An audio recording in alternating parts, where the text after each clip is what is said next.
Hello, coucou mes amis. Encore une journée qui vient de commencer ou qui s'achève, hein. Je ne sais pas, ça dépend de là où vous me suivez. Mais comment, j'espère que vous allez bien. Moi de mon côté, je vais bien. Je vais bien et je vais encore vous partager un sujet. Pendant ces temps, je réfléchis, hein. J'espère que nous tous nous réfléchissons.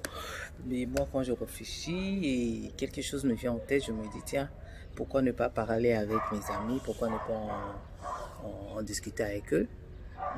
Qu'est-ce que je veux parler aujourd'hui? Je veux parler du stress. Parce que ce moment de confinement, oui, nous le disons, c'est un moment où nous nous rassemblons en famille et ça nous apporte de bonheur, mais c'est aussi un moment de tension.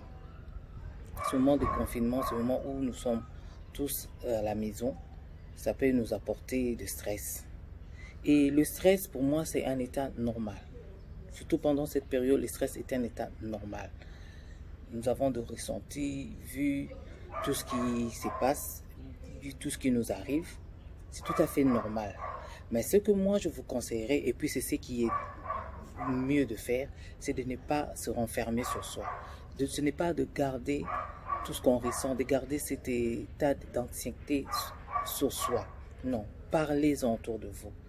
J'ai lu quelque part, on dit que le fait de reconnaître ce qu'on éprouve, c'est déjà une première étape vers la guérison. Donc, quand on se sent stressé, quand on cultive une certaine peur, c'est mieux de parler, c'est mieux de partager. Parce que le garder en soi, ça peut être cause de beaucoup d'ennuis et ça peut vous être fatal. Et moi, je vous conseillerais pendant ce moment, mes amis, que ce soit hommes ou femmes, ne passez pas votre temps à trop réfléchir. Réfléchir, ce n'est pas mauvais, mais à, à trop penser, et surtout que ce soit de négativement, non, ce n'est pas bon. Parce que lorsqu'on est stressé, lorsqu'on se sent un peu oppressé, ça cause des tensions. Et ces tensions, ce sont toutes les personnes qui vous entourent qui vont les ressentir. Les tensions peuvent se sentir entre le couple, les tensions entre les enfants. Parce que les enfants, il faut se le dire, eux aussi, à leur niveau, ils sentent cette stress. Parce que pour les petits enfants, ils ne font pas leurs activités, ils ne voient pas leurs amis. Et entre eux, ils peuvent se chamailler, disputer, même les grands enfants, se disputer entre eux pour cause de, d'un jouet pour les petits enfants. Pour le grand garçon, ils vont se disputer peut-être la télécommande à cause d'un programme qu'ils voulaient suivre à la télé. Tout ça, ce sont des tensions qui peuvent survenir dans les familles, surtout dans les familles nombreuses. Pendant ces moments, on peut vivre tout cela. Mais vraiment, je vous demande à nous, les parents, hein, de pouvoir faire preuve de beaucoup d'imagination pour pouvoir surmonter ces moments. Et je veux encore parler de couple. Surtout les couples, évitez de vous prendre la tête. Ah, mes chers amis, vraiment, pendant ce temps où on est en confinement, évitez de vous prendre la tête. Non, surtout, ce n'est vraiment pas bon. Ce n'est vraiment pas bon. Parce que ici, à Kinshasa, je n'ai pas les statistiques, donc je ne sais pas confirmer ou donner un nombre.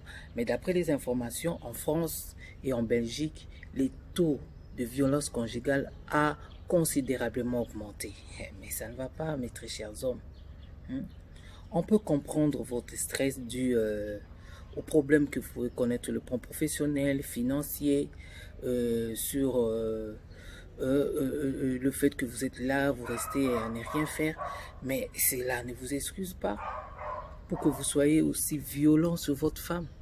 Est-ce qu'en le battant ainsi, ça changera votre situation? Je ne pense pas. Pas du tout. Et pour mes chères dames, pour nous les mamans, je vous parle aussi. Je ne tolère pas la violence, ça jamais. Je ne peux, et jamais de ma vie, je ne tolérerai la violence. Et je ne peux jamais dire que non, que ce qui vous arrive, c'est votre faute. Là, je ne peux même pas oser le dire. Mais tout ce que moi, je peux donner comme conseil, que si la sérénité, la paix dans votre foyer dépendait de vous, alors chère dame, faites de votre mieux. Travaillez là-dessus. Faites de votre mieux pour que votre demeure, votre foyer soit calme, soit dans l'harmonie. Parce qu'il en va de la santé et du mental de tous. Que nous ne puissions pas nous laisser conduire dans des extraits, des excès de violence. Non, non, non. Vraiment, ça ne nous arrange pas. Mes chers hommes, vraiment, je ne sais pas comment m'exprimer, mais défoulez-vous autrement. Faites les sports. Jouez avec vos enfants. Écoutez de la musique. Bavardez, parlez. Mais ne venez pas déverser votre colère sur votre conjoint, même sur les enfants. Non, non, pas du tout. Ces moments aussi, tout le monde est stressé. Tout le monde est stressé parce que tout le monde se pose des questions, tout le monde a peur. On se dit, bon, qu'adviendra-t-il du lendemain? Donc, ce sont des moments de stress total, de peur, d'anxiété.